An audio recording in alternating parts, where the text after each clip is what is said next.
Falegnameria Paludetto. Da più di 60 anni. Il legno su misura a casa tua.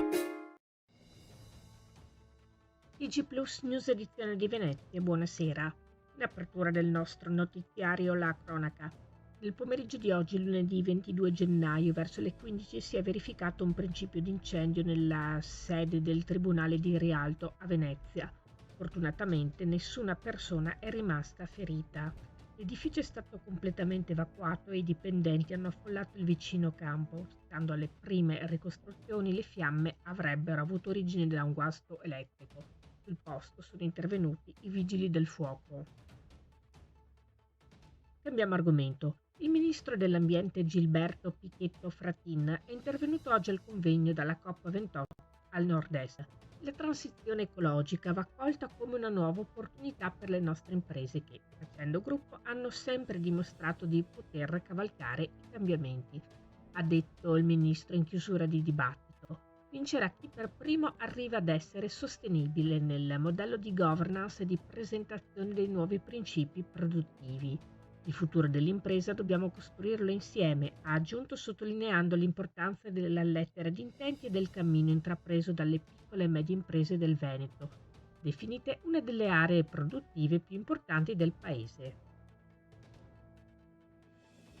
Passiamo allo sport con l'Umana Reyer Venezia che poco fa ha comunicato che la risonanza magnetica a cui è stato sottoposto Mfiondu Kambengele in data odierna in seguito al trauma al ginocchio destro ha evidenziato uno stato infiammatorio con versamento articolare.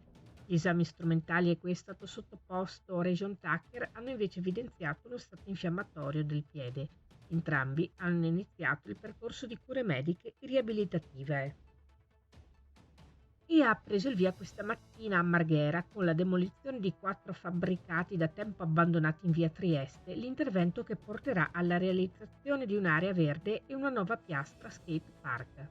I lavori saranno realizzati attraverso un investimento di 500.000 euro finanziato col contributo PNRR per la rigenerazione urbana. Lo skate park è progettato per essere del tipo street, vale a dire che la distribuzione delle rampe e degli elementi che lo comporranno simulano una condizione di ostacoli urbani come rampe, gradini e ringhiere. Si conclude qui il nostro notiziario. Grazie per essere stati con noi. Arrivederci.